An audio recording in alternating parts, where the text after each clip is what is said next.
Our headlines this Monday afternoon, August 21st here in Seoul.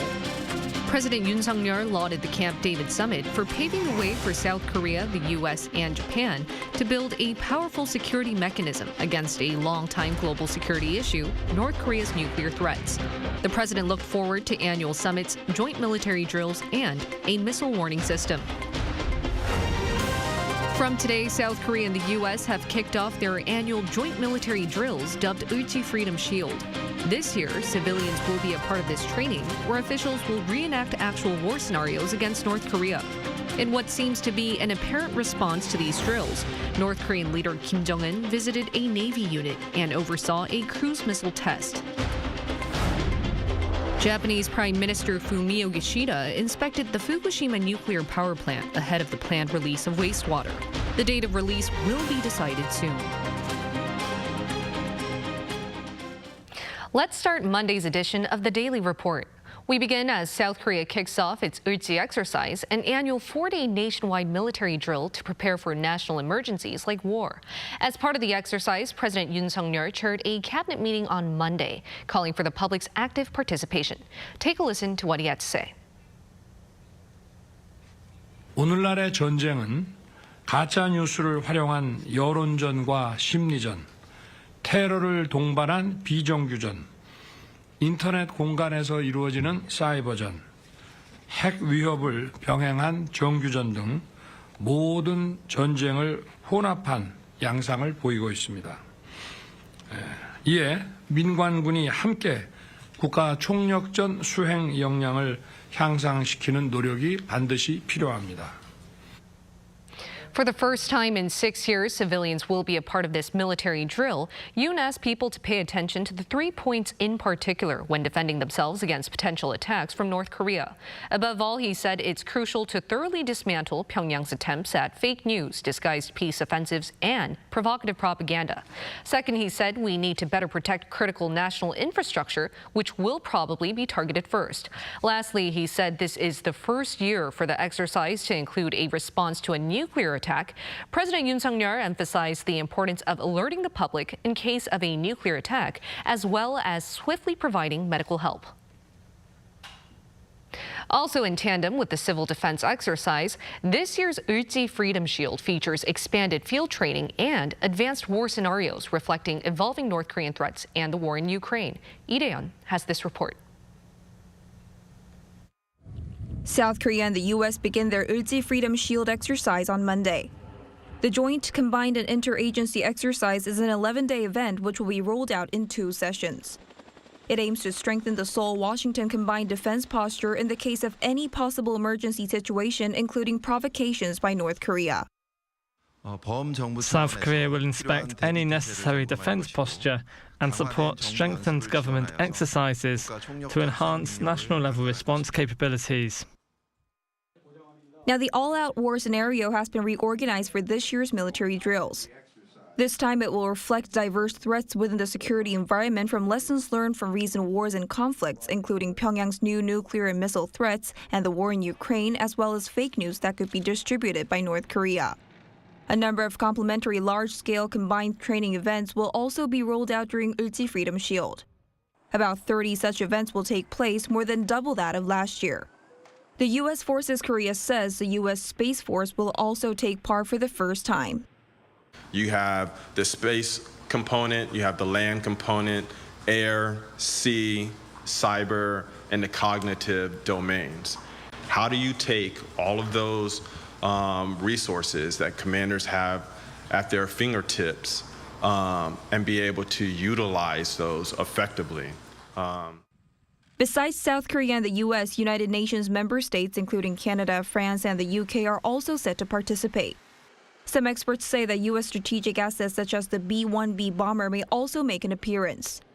Military authorities are monitoring for possible provocations by North Korea during the drills. Lee-hyun, Arirang News. In what seems to be a response to the Seoul-Washington joint military drills, North Korean leader Kim Jong-un inspected a Navy unit and observed a cruise missile test. Pyongyang also claimed to have fired strategic cruise missiles, but the South Korean military said that seems to be a bit of an overstatement. Our foreign affairs correspondent Bae Eun-ji has more.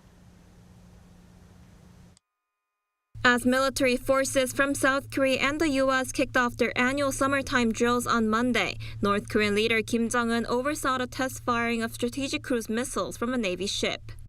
The North state-run media said Monday that the regime's leader visited a Navy fleet stationed on the East Coast to inspect the test from aboard a warship. The news outlet added that the launch was aimed at carrying out an attack mission in actual war and said the missile precisely hit its target. This comes only 3 days after the leaders of South Korea, the U.S., and Japan agreed to strengthen security ties at a trilateral summit. But the North is yet to respond to the recent summit, with experts saying Kim's move appears to be a show of force against the combined military exercise. The launch was conducted right after the Trilateral summit between South Korea, the US and Japan, and right before the Ulchi Freedom Shield exercise. So it's probably a strong warning that it will respond sternly against the military drills. The expert also said the North will likely release a comprehensive review after looking at how China and Russia are responding to the summit, as well as the public opinion in South Korea, the US and Japan. Meanwhile, South Korea's military said parts of North Korea's claim to have fired strategic cruise missiles are not true and appear to have been exaggerated. It added that Seoul and Washington detected signs of the test in advance and had been monitoring the situation in real time. It said the military plans to thoroughly conduct the joint drills under a strong combined defense posture while maintaining capabilities strong enough to respond to any provocation from the North. An official from Seoul's Joint Chiefs of Staff told reporters that it was a ship-to-ship missile, not a strategic cruise missile, noting that it's impossible to launch that kind of cruise missile from such a small ship. The official also added that the missile did not hit its target. 배은지, Arirang News. The leaders of South Korea, the United States, and Japan decided at the Camp David summit on Friday to hold routine meetings and institutionalize trilateral cooperation from now on. But given that it was a political agreement, how far will it go and will it last? Our presidential office correspondent Oh Soo-young finds out. South Korea, the United States and Japan will expand their cooperation beyond Northeast Asia to become a regional force in the Indo-Pacific. That's according to President Yoon, who chaired a cabinet meeting on Monday following his trilateral summit with President Joe Biden and Japanese Prime Minister Fumio Kishida at Camp David. With their pledges of regular annual summits, joint military drills and a missile warning system, Yoon said the trio will become a powerful security mechanism against North Korea's nuclear threats and also work with the AUKUS Security Pact and the Quadrilateral Security Dialogue to uphold international law and order in regional waters. Beyond military issues, the president said the realm of cooperation will expand beyond traditional security concerns.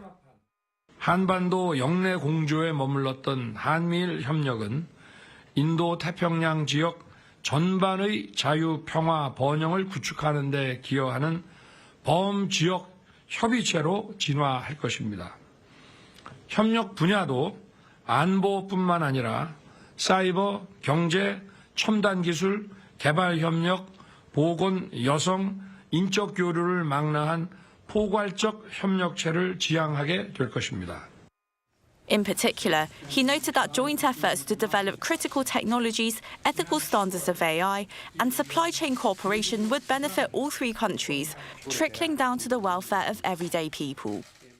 한미일 3국의 경제 협력과 인적 교류 증진은 대한민국의 미래 성장 동력 확보와 양질의 고소득 일자리 창출에 크게 기여할 것입니다.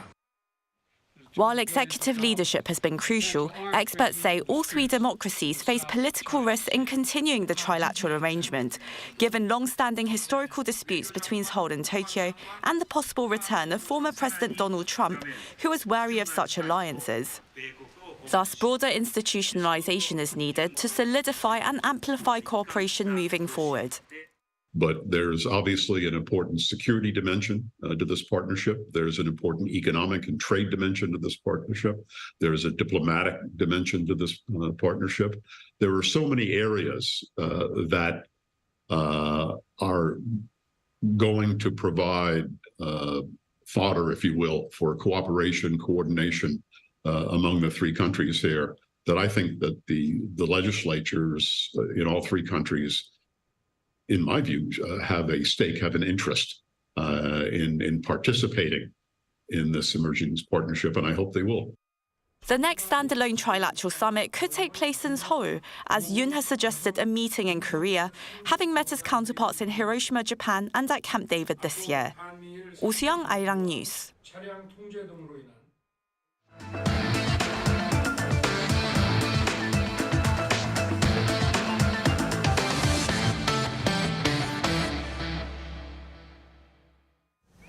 Japanese Prime Minister Fumio Kishida visited the Fukushima Daiichi nuclear power plant on Sunday, where treated wastewater will soon be released.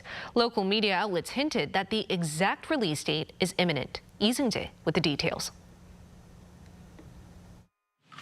Ahead of Japan's planned release of the wastewater from the crippled Fukushima Daiichi nuclear power plant, the country's Prime Minister Fumio Kishida on Sunday made a visit to the site to make sure everything is in check. I would like to emphasize that this operation requires flawless handling to be sustained over the long term throughout the decommissioning process.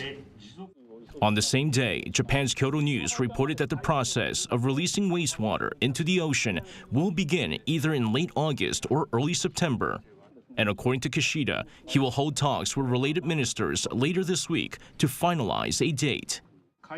Concerning the timing of the release of Alps treated water into the sea, the full cabinet will decide based on the status of safety works and countermeasures against rumours, and I will refrain from giving a specific timeline at this point.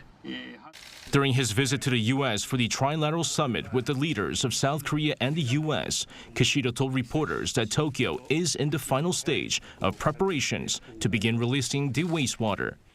According to a South Korean presidential office official, the topic of wastewater was not mentioned during the Trilateral summit at Camp David. However, South Korean President Yoon Suk-yeol said the potential safety impact of the planned release makes it the highest priority for all three countries and the international community. Once the release begins, the process is expected to take up to 30 years. Lee Seung-jae, Arirang News. Moving to China, Beijing has cut one of its main benchmark lending rates amid worsening economic woes. The People's Bank of China on Monday lowered its one-year loan prime rate, the peg for most household and corporate loans in the country, by 10 basis points to 3.45%.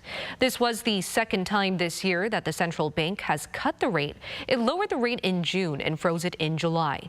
Meanwhile, the five-year rate, the peg for most mortgages, was left unchanged at 4.2%. A gloomy business sentiment has returned in Korea for September amid continuing economic uncertainty. According to the Federation of Korean Industries on Monday, the business sentiment index for next month stands at 96.9, indicating a negative outlook for both manufacturing and non-manufacturing firms. It also cited a slowdown in China's economic growth, high exchange rates, and oil prices as among the reasons, and said the government should implement regulations and labor reforms to boost exports. The BSI measures business sentiment for market conditions with a number below 100, meaning pessimists outnumber optimists. The figure has remained below 100 in South Korea for 18 consecutive months. Shifting gears to a long complaint among farmers. Having to bend down and squat to harvest crops, many suffer with so-called farmer syndrome. Technology seems to be working as a good solution, though. Lee Eun-jin tells us more. This farmer grows sesame leaves on Jeju Island. Having done so for decades, the work has been breaking down his body and health by what's being called farmer syndrome. I have to work squatting all day, and once the plant grows, I have to bend over, so it's a lot of strain on my back. This is a lettuce cultivating house in Jeju. All the lettuce here is very green, meaning good commercial value. That's made possible because IT technology is used instead of humans to control the temperature as well as the supply of water and nutrients. What's also unique is that the lettuce is grown on cultivation plates that are elevated 80 centimeters from the ground, which not only reduces labor, but also the strain on farmers' backs and knees. So once a batch of lettuce is harvested, it is also easier to plant new seedlings, making it easier to increase production and hence income. This latest system makes it very suitable for farming areas that suffer from an aged population and shortage of labor. We plan to apply the system to other produce like strawberries and distribute it not only around Jeju Island but also to the mainland. It'll help with the shortage of workers and aging farmers. The obstacle that stands in the way is the initial installation costs. The installation fee is burdensome for us farmers. So when this system is introduced, I think there needs to be support and assistance from public institutions. If the problem of initial installation costs can be resolved, this new smart farm technology is expected to help rural areas suffering from an aging population as well as labor shortages. 이은진, Arirang News. Another way to help farmers is by cultivating watermelons in the air instead of on the ground. How does this help farmers, you ask? Chung Eun-ju with the answer. Watermelon is one of the most popular summer fruits. Watermelons are usually grown on the ground using the conventional horizontal farming method. This means farmers have to bend down, squat, and strain their backs throughout the process, making it a physically demanding task. This watermelon farm, however, is entirely different. Watermelons ripen on a suspended net in the air. This is a patented vertical watermelon cultivation device. Once the seeds are planted, the rest of the cultivation process can be accomplished while standing. With the vertical cultivation method, the need for manual labor is significantly decreased as the working position is adjusted to match waste levels. The system also allows farmers to plant 2 rows of watermelon instead of just 1, resulting in a 1.8-fold yield increase. This vertical cultivation technique is also used to grow a type of premium fruit known as the hamiga or hami melon. The RDA provides funding and supports the research and development of technologies that can reduce labour and increase productivity on site as the ageing rural population suffers from a labour shortage. Around 3 years ago, the Rural Development Administration developed and promoted a similar vertical cultivation system for watermelons, fixing plastic nets on the roofs of greenhouses to support the stems and allowing the melons to grow vertically. Chung Eun-ju, Arirang News. We've already seen half of the year 2023 go by. A lot has happened on the cultural front in the past 8 months. Our culture correspondent Song Yoo-jin fills us in on what to expect for the remainder of the year. With just a third of 2023 left, there's still a lot to be excited about in the world of culture, especially when it comes to performing arts. Clearly, there has been a lot to be excited about as well. The total ticket sales for the performing arts scene in Korea during the first half of this year grew over 40% from last year. The number of shows increased by 24%. Taking the lead are musicals, making up nearly half of the ticket sales and having the highest number of tickets sold. Korean audiences will be able to enjoy 3 of the big 4 musicals this year. Cats concluded its Korean tour in June, while The Phantom of the Opera, returning after a 13-year hiatus, moved to Seoul last month after a 3-month-long run in Busan. Marking the 10th anniversary of its Korean production, Les Miserables will make its return to Korean theater in October. Classical music commands the spotlight as well, which offered the most number of shows during the first half of the year. More than 10 overseas orchestras are scheduled to perform in Korea between October and November. They include the London Philharmonic, Vienna Philharmonic, Royal Concertgebouw Orchestra, Czech Philharmonic, and the Oslo Philharmonic. World-renowned pianist Cho Sung-jin will grace the stage alongside the Berlin Philharmonic and the Leipzig Gewandhaus Orchestra. Pianist Im Yoon-chan, winner of last year's Van Cliburn International Piano Competition, will play with the Munich Philharmonic. The world of pop music is buzzing with anticipation too, with big names following in the footsteps of Harry Styles and Bruno Mars. Singer-songwriters Charlie Puth and Sam Smith are set to perform in Korea as part of their Asia tours. And don't forget the big and small screens. Although summer's big film releases have wrapped up, it's too early to be disappointed. At least that's what one film critic told us. Two Korean films screened at this year's Cannes International Film Festival, Cobweb and Sleep, are gearing up for their premieres. There's also Dr. John and Lost Talisman starring Kang Dong-won. On the streaming front, Netflix Sweet Home will be rolling out its second season in the fall.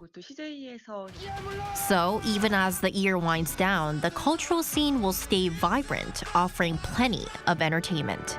송유진, Arirang News.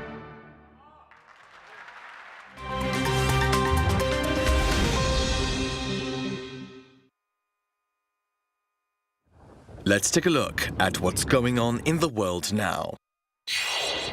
In northern Mexico, at least one person has been killed amid flooding caused by the arrival of Tropical Storm Hillary. The storm made landfall on Sunday and is moving toward the southwest United States, where preparations are being made for potentially catastrophic flooding. The U.S. state of California is already seeing increasing levels of wind and rain, and a flash flood warning has been issued to over 9 million people in downtown Los Angeles, as rainfall has surpassed 2 inches in some areas. The National Weather Service predicts the storm's effects will be felt until Monday, with more than a year's worth of rain potentially falling in parts of California, Arizona, and Nevada. Power outages caused by strong winds are also expected. A state of emergency has already been declared in California and Nevada to support hurricane response and recovery efforts. Denmark and the Netherlands officially announced on Sunday that they will provide Ukraine with F-16 fighter jets in a move set to bolster the war-torn nation's air defenses. Danish Prime Minister Mette Frederiksen promised 19 jets to be given periodically until 2025. Dutch PM Mark Rutte, meanwhile, did not provide a figure or timeframe, but Ukrainian President Volodymyr Zelensky said 42 fighter jets would be provided. The announcement comes after the U.S. on Friday wrote a letter to Denmark and the Netherlands to express Washington's support for both the transfer of F-16s and for the training of Ukrainian pilots. The first jets will be delivered after Ukrainian pilots receive at least 6 months of training. Russia's first lunar lander in nearly 50 years has smashed into the surface of the moon. Russian space agency Roscosmos said on Sunday that the unmanned Luna 25 spacecraft crashed after entering a pre-landing orbit, where it spun out of control. They said they lost contact with it on Saturday. Roscosmos had hoped to be the first in a race with India to land on the moon's south pole on Monday to begin a search for water, an essential component to support potential human bases there. Barring any issues, India's Chandrayaan-3 craft will touch down on the lunar surface on August 23rd. And finally, Spain have won their first ever Women's World Cup, beating England 1-0 in the final. La Roja's captain Olga Carmona scored the only goal of Sunday's match in Sydney, putting the ball past England's goalkeeper in the first half.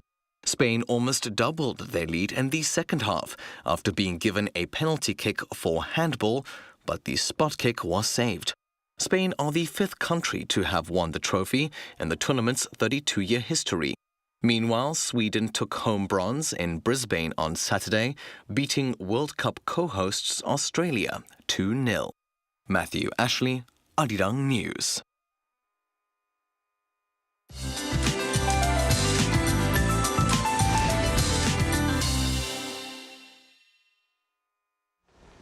Good afternoon. Late summer heat is showing no sign of easing up. Heat wave alerts were expanded to more parts of the country over the weekend, and feels like temperatures are a couple of degrees higher due to that high humidity.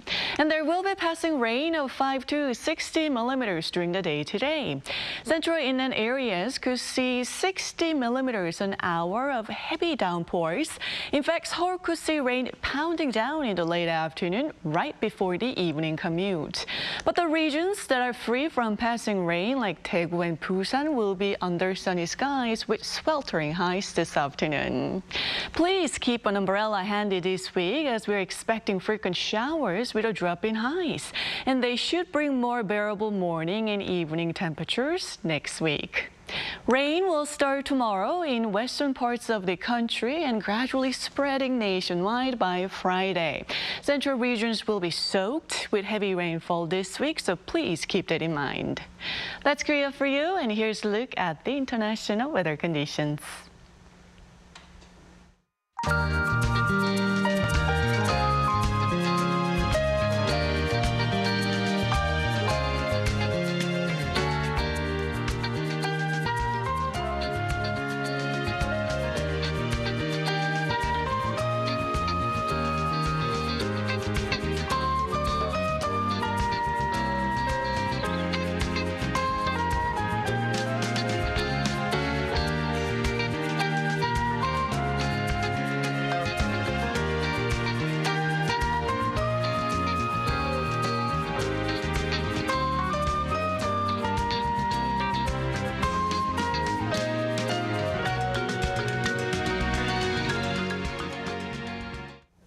That's all we have for you on today's edition of the Daily Report. We'll be returning shortly with a panel session on the Trilateral partnership between South Korea, the U.S., and Japan. As for the Daily Report, we hope to see you again at this hour tomorrow.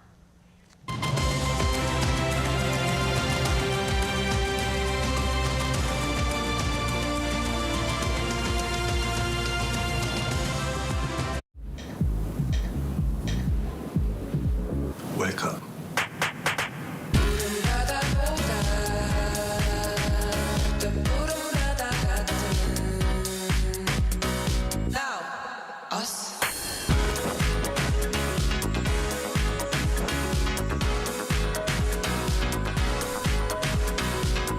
엄청난 에너지를 춤으로 뿜어내는 나라. 감당할 수 있겠니? Welcome.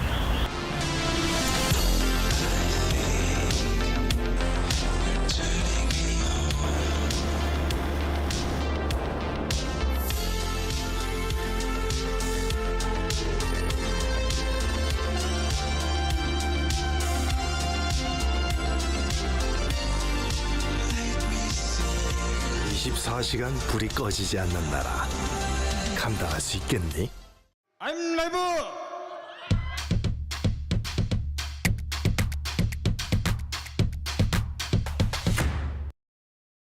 저를 도와주시는 분들이 저희와 함께 해줄 수 있는 세션분들 아무리 봐도 텐션 같은데 아니라고 아무도 안 하는 거고.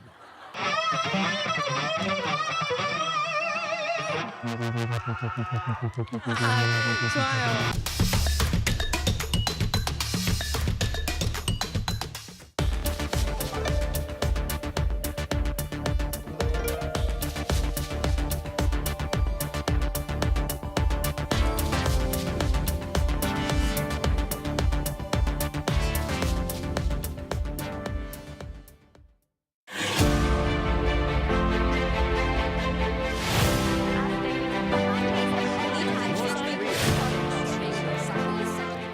'Cover stories on site. From Korea to the world, and from the world to Korea. We ask questions every day that could change the world. Taking news a step further, Arirang News. You're watching Arirang News. You're watching Arirang.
contour the world? Simply contour. India, the United Kingdom, New Zealand. Woo!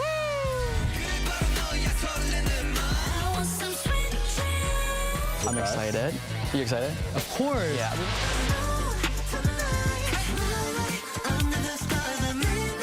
Music, start. Welcome.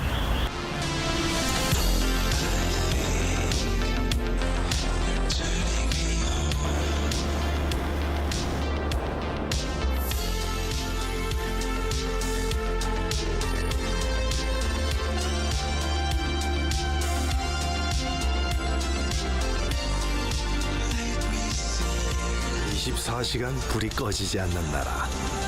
감당할 수 있겠니?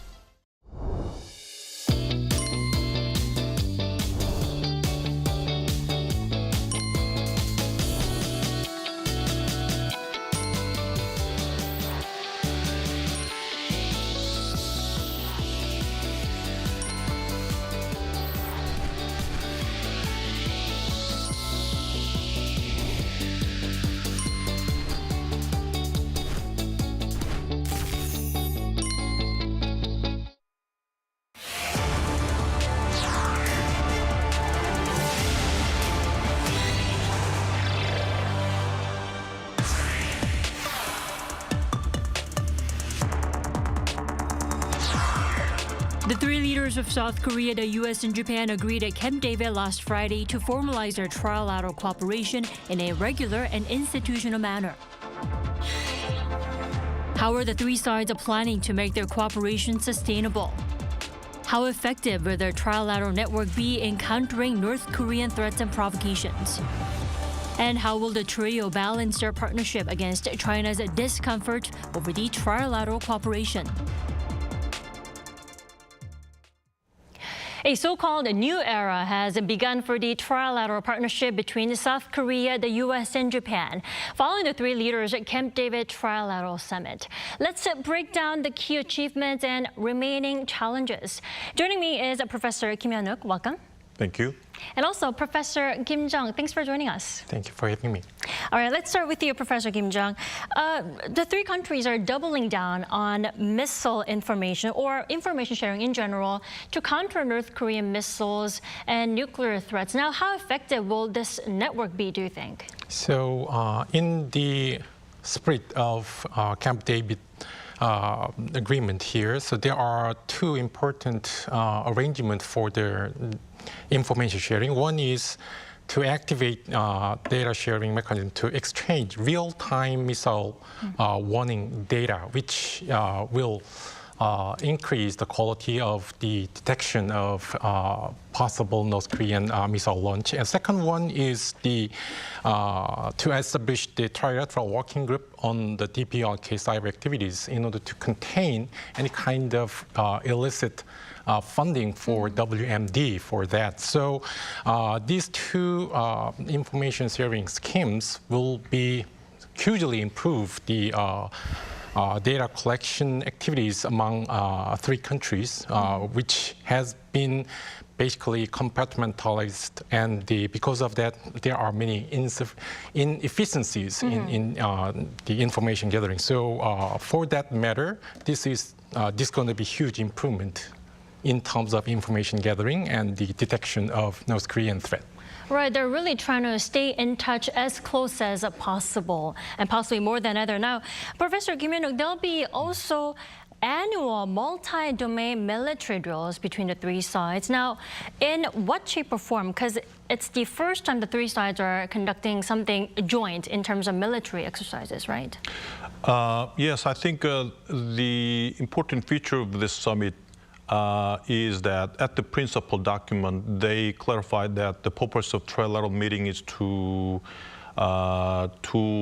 cooperate in the Indo-Pacific for the world peace and stability. So I think they're gearing their strategic objectives towards a regional purposes. Of course, at the initial phase of Indo-Pacific strategy by the United States, there were a lot of, drills, military drills in this region, pretty much multinational, multilateral drills. So I think within the form of multilateral military drills, U.S., Japan, and Korea already participated. And I think from maybe 1 or 2 years ago, they began trilateral military drills. But that was pretty much not a annual drill. Mm-hmm. That was just a drill that came up for a specific purposes, like to deal with North Korea issues. As Professor Kim Jong mentioned, North Korea began a lot of development of weapon systems and a lot of tests of its missiles, ILBM, SLBM, ICBM, and all those kind of tests were there.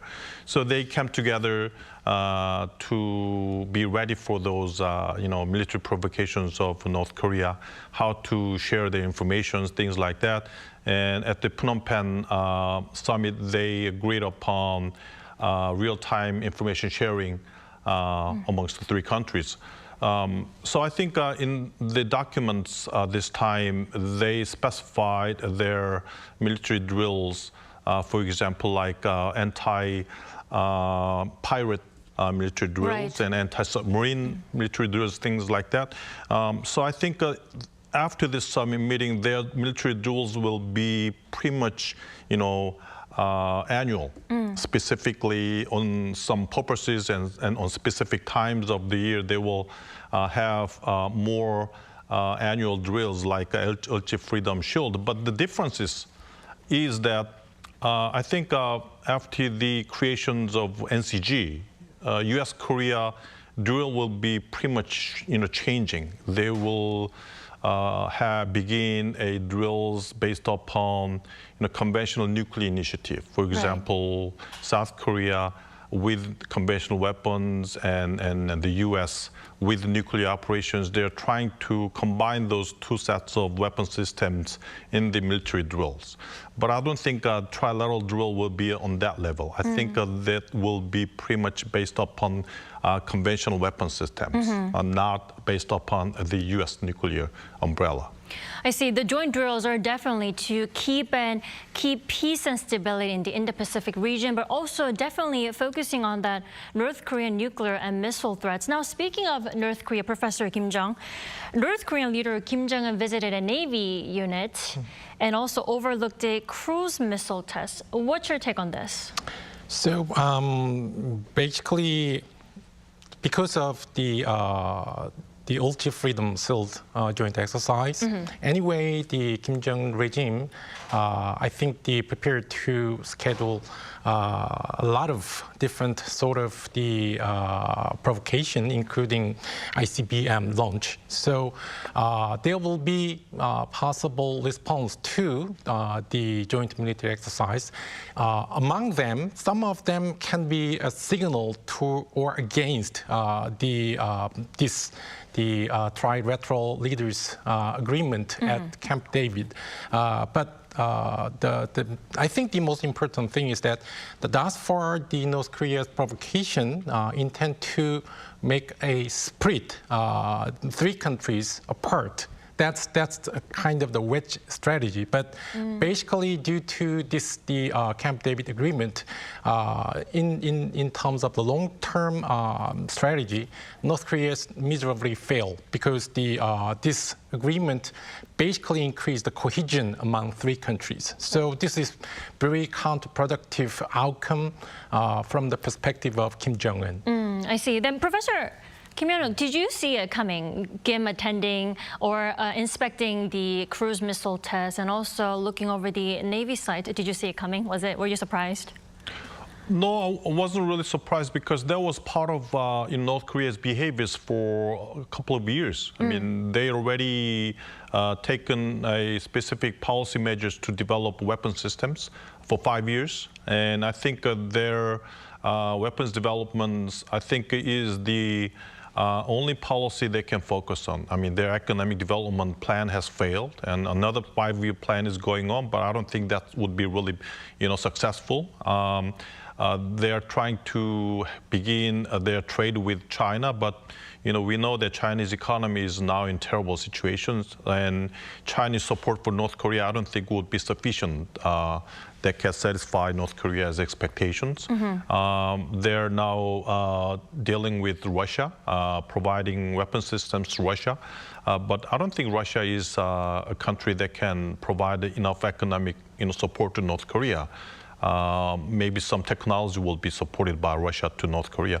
So I think the only policy pathway that Kim Jong-un can follow through in the near future, I think, is weapons development. And maybe throughout those weapons development, I think Kim Jong-un will try to tame their people and can use those weapon systems and nuclear weapons as an important tool to deal with external, international community.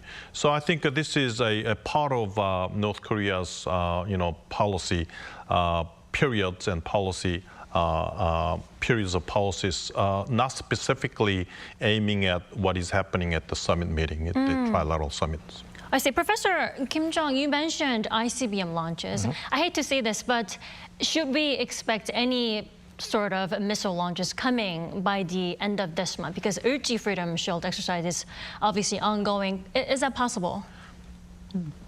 Theoretically, it is possible, but one of the most important distinctiveness of the North Korean provocation is from outside, it is unpredictable.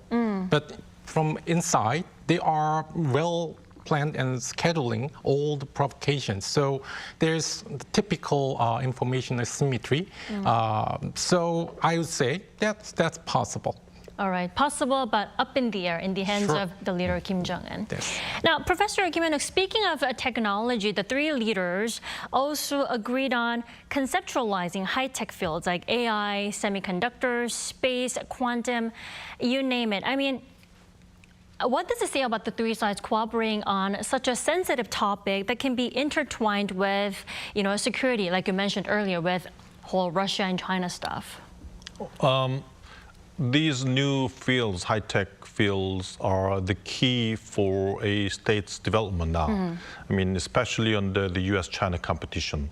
U.S. is now forming a supply chains of those high-techs, centering around the U.S. I mean, they're asking many allies and partners to build the factories in the United States. So I think the question is then those countries like, South Korea and Taiwan and Germany and those countries, how they can get those economic benefits out of it. I mean, as all the economic benefits and interests are, entering into the United States economy.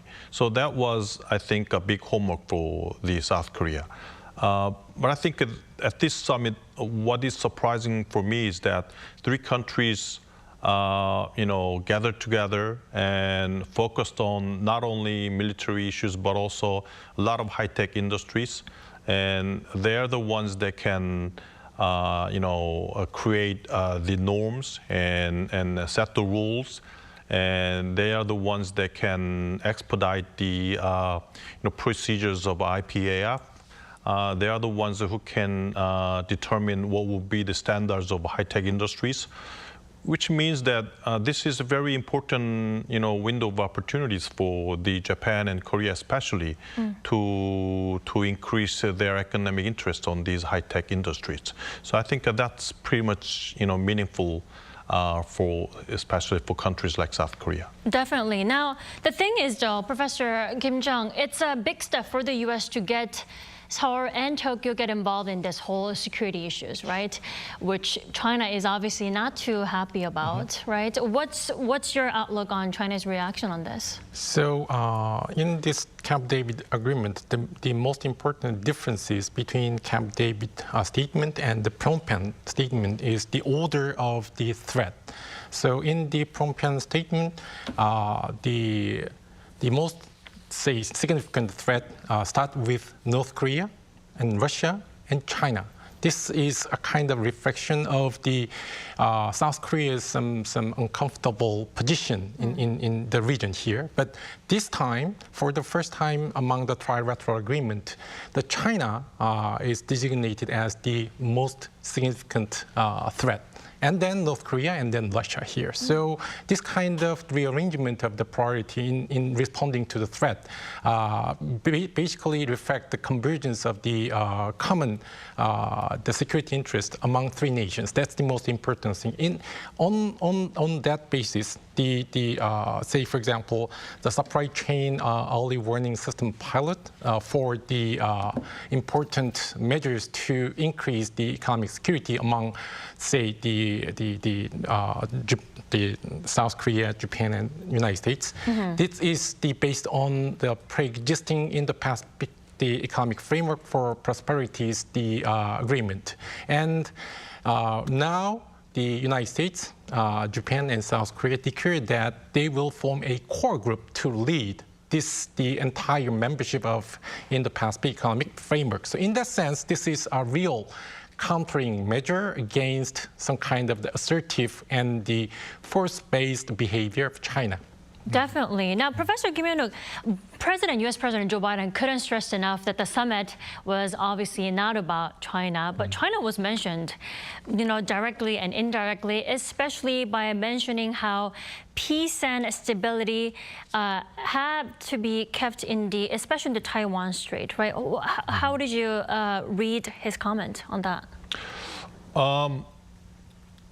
We see that, after the summit, there was principal document, and it also clarified that the purpose of Trilateral meeting is for the rules and norms of Indo-Pacific regions. I think three countries emphasized that international law and rule of law based upon values like democracy and human rights are the major purposes why they got together at the Camp David. And I think in that sense, they mentioned not only about China, but also about Russia. What I would like to say is that they are not specifying China and Chinese behavior as threats or challenges of those three countries. But the reason why I mentioned about China is that China has been behaving against the rule of law and international law. For example, building artificial islands in Southeast China Sea, and Russia also invading Ukraine, which is against the international law. So I think, in that sense, the reason why they're against the behaviors of China is because they think that the stability and peace and stability in the Taiwan Strait is important. Because they think that they're against any moves of change of status quo in the Indo-Pacific regions. Not because China is bad, not because China is a communist country. So I think we need to clarify, we need to be sure, we need to clear that why they're mentioning China at the document is not because they want to blame China, because they want to keep the rule of law and peace and stability in the Indo-Pacific region. That's a good point, Professor Kim Jong-un. Now, Professor Kim Jong, to keep themselves updated in a timely manner against all kinds of threats or even provocations, the three countries are saying that they are investing in some sort of a technology to secure a three-way hotline, right? Why? I mean, let's talk about the technology itself. How is it different from, calling each other through the FaceTime or Zoom? Yeah, right. So the specific word hotline actually does not exist in the official document. Instead, at the joint press conference, President Biden intentionally mentioned this is going to be the hotline among three leaders there. So the first thing, the most important meaning of this three-way hotline is there will be regular base the leaders as well as the minister level the meeting. And the second one is because of this high level consultation will happen regularly.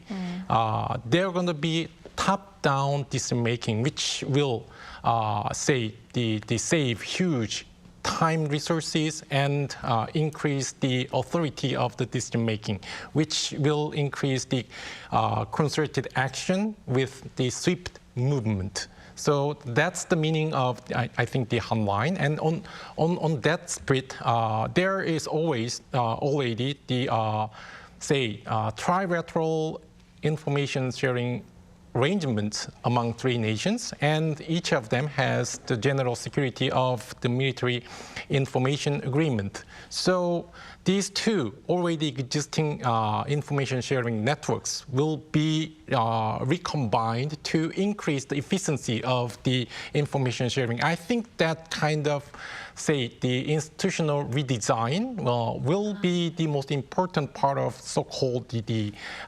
investment on improving the information sharing among three nations and the high level, the politicians. Mm-hmm. So securing a communication line that is more efficient, convenient, and more direct, especially among the leaders. That's right. Now, Professor Kim Jong-un, President Yoon Suk-yeol is trying to hold the second Trilateral Summit here in Seoul. Now, if that happens, when do you think it will actually take place, and possibly any idea where in terms of specific location? I have no idea. I think even government people would not have any idea about that. Right. I mean, they are about to begin talks about when and where. But I think, first, Yoon Suk-yeol government wants to take initiative in the Trilateral Summit because we have some domestic issues to solve, and the government 5 years is not long. I mean, and also, Yoon Suk-yeol government took initiative in reverting South Korea-Japan relations, and I think it was South Korea's initiative which finally came up to Trilateral Summit. So I think South Korea needs to take more initiative in the near future too.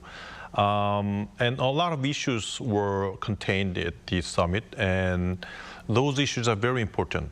We need to take initiative and expedite the second and third summits so that we can come up with more detailed outcome and achievements so that they would ultimately come through as a significant South Korea's economic security interests. We don't have enough time. So I think that's one of the reasons why South Korean president mentioned that second meeting will be held in South Korea. All right, thank you so much for your insight this afternoon, Professor Kim Jong-un, and also Professor Kim Jong. It's been a pleasure to have you with us. Thank you very much. We thank you so much for watching Issues and Insiders. We'll be back tomorrow at 2:30 p.m. Korea time. Goodbye.